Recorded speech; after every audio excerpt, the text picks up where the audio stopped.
ಅಮ್ಮ ಪಾಯಸ ರೆಡಿನಾ? ಹೆಸರುಬೇಳೆ ಪಾಯಸ ರೆಡಿ.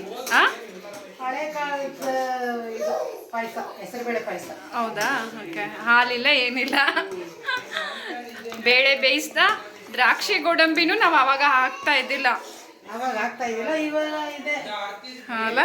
ಇವಾಗ ದ್ರಾಕ್ಷಿ ಗೋಡಂಬಿ ಒಂದೊಂದ್ಸತಿ ನಾವು ಚಿಕ್ಕ ಹುಡುಗರು ಇರುವಾಗ ದ್ರಾಕ್ಷಿ ಗೋಡಂಬಿ ಎಲ್ಲ ಹಾಕ್ತಾ ಇದ್ದಿಲ್ಲ, ಹಾಗೆ ಹೆಸರುಬೇಳೆ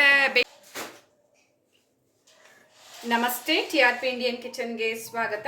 ಈಗ ಸಿಂಪಲ್ ಆಗಿ ಹೆಸರುಬೇಳೆ ಪಾಯಸನ ಮಾಡೋಣ ಅಂತ ಹೇಳಿ ಮಾಡ್ತಿದ್ದೀನಿ. ಈಗ ಬೇಸಿಗೆ ಆಗಿರೋದ್ರಿಂದ ಇದು ದೇಹಕ್ಕೂ ತುಂಬ ತಂಪು, ಹಾಗಾಗಿ ಮಕ್ಳಿಗಾಗಲಿ ದೊಡ್ಡವ್ರಿಗಾಗಲಿ ಆಗಾಗ ಮಾಡಿಕೊಟ್ರೆ ತುಂಬಾ ಒಳ್ಳೆಯದು. ಹೆಸರುಬೇಳೆನ ನೋಡಿ, ಈಗ ಸ್ಟವ್ ಹಚ್ಚಿದ್ದೀನಿ, ಕುಕ್ಕರ್ ಇಟ್ಟಿದ್ದೀನಿ. ಕುಕ್ಕರಿಗೆ ಹೆಸರುಬೇಳೆನ ಹಾಕಿದ್ದೀನಿ, ನೋಡ್ಬೋದು. ಚೆನ್ನಾಗಿ ಹುರ್ಕೊಂಬಿಡೋಣ. ಓಕೆ, ಚೆನ್ನಾಗಿ ಹುರಿತಿದ್ದೀನಿ ಹೆಸರುಬೇಳೆನ.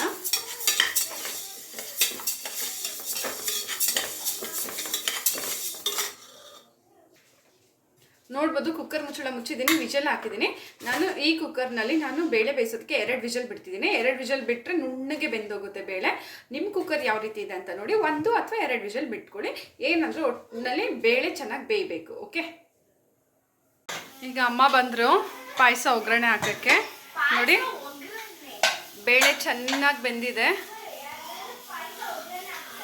ನೋಡಿ, ಫುಲ್ಲು ನುಣ್ಣಗಾಗಿದೆ ನೋಡಿ.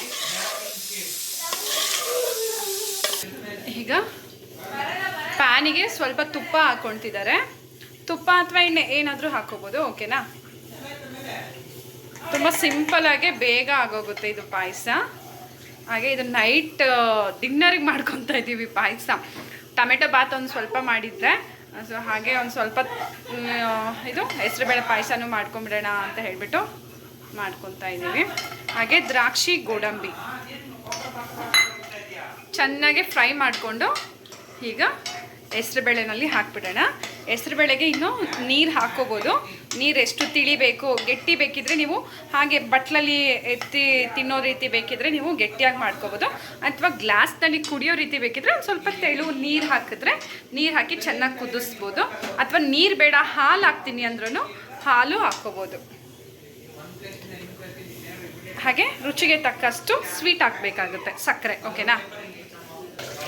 ನೋಡ್ಬೋದು, ದ್ರಾಕ್ಷಿ ಉಬ್ಬಿ ಬರ್ತಿದೆ, ಹಾಗೆ ಗೋಡಂಬಿ ಬಣ್ಣನೂ ಚೇಂಜ್ ಆಗ್ತಿದೆ. ಅಲ್ಲಿ ತನಕ ಚೆನ್ನಾಗಿ ಹುರ್ಕೊಳ್ಳಿ. ನೋಡಿ ಹೇಗೆ ಉಬ್ಬಿದೆ ಅಂತ ಹೇಳಿ ದ್ರಾಕ್ಷಿಗಳು. ಈಗ ಕುಕ್ಕರ್ನ ಇಟ್ಟಿದ್ದಾರೆ ಸ್ಟವ್ ಮೇಲೆ. ಈಗ ಅಮ್ಮ ದ್ರಾಕ್ಷಿ ಗೋಡಂಬಿನ ಕುಕ್ಕರಲ್ಲಿ ಹಾಕ್ತಿದ್ದಾರೆ.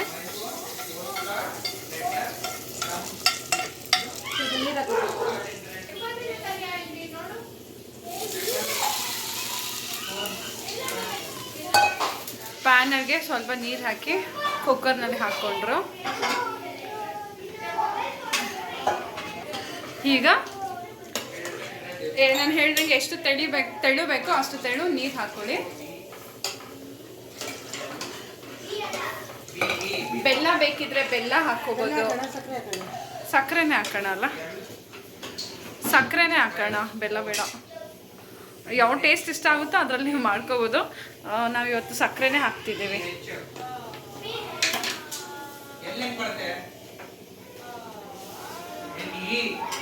ನೋಡಿ, ಸಕ್ಕರೆ ಹಾಕ್ತಿದ್ದಾರೆ ಅಮ್ಮ.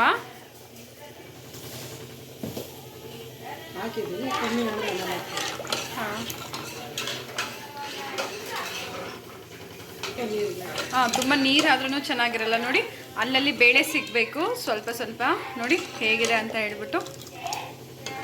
ಸೂಪರಾಗಿರುವಂಥ ಪಾಯಸ ರೆಡಿ. ತುಂಬ ಸಿಂಪಲಾಗಿ ಆಗೋಯ್ತು.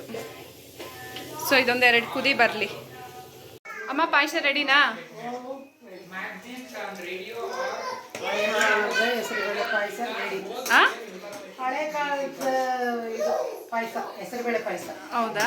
ಓಕೆ. ಹಾಲಿಲ್ಲ ಏನಿಲ್ಲ, ಬೇಳೆ ಬೇಯಿಸ್ದ.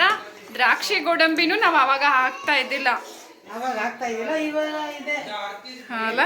ಇವಾಗ ದ್ರಾಕ್ಷಿ ಗೋಡಂಬಿ ಒಂದೊಂದ್ಸತಿ ನಾವು ಚಿಕ್ಕ ಹುಡುಗರು ಇರುವಾಗ ದ್ರಾಕ್ಷಿ ಗೋಡಂಬಿ ಎಲ್ಲ ಹಾಕ್ತಾ ಇದ್ದಿಲ್ಲ, ಹಾಗೆ ಹೆಸರುಬೇಳೆ ಬೇಯಿಸೋದು, ನೀರು ಹಾಕೊಂಡು ಸಕ್ಕರೆ ಹಾಕೊಂಡು ತಿನ್ನೋದು. ಆ ಒಂದು ಟೇಸ್ಟು ಆ ಒಂದು ಖುಷಿನೇ ಬೇರೆ. ಓಕೆನಾ? ಸೊ ನೀವು ಈ ಥರ ಒಂದು ಸತಿ ಪಾಯಸ ಟ್ರೈ ಮಾಡಿ ಹೇಗೆ ಬಂತಂತ ಹೇಳಿ. ಹಾಂ ಸ್ಟವ್ ಆಫ್ ಮಾಡ್ತಾ ಇದ್ದೀನಿ. ಹಾಂ ಗ್ಲಾಸ್ ಕೊಡಿ, ಎಲ್ಲರೂ ಹಾಕೊಂಡು ಕುಡಿ. ಓಕೆ ಓಕೆ ಓಕೆ, ನೀವು ಟ್ರೈ ಮಾಡಿ. Thank you. ಹಾಗೆ ನಮ್ಮ ಈ ರೆಸಿಪಿ ಹಾಗೆ ಇನ್ನೂ ಬೇರೆ ಬೇರೆ ರೀತಿ ಹೊಸ ರೆಸಿಪೀಸ್ಗಾಗಿ ಈಗಲೇ ಚಾನಲ್ನ ಸಬ್ಸ್ಕ್ರೈಬ್ ಮಾಡ್ಕೊಳೋದನ್ನ ಮರಿಬೇಡಿ. ಬಾಯ್.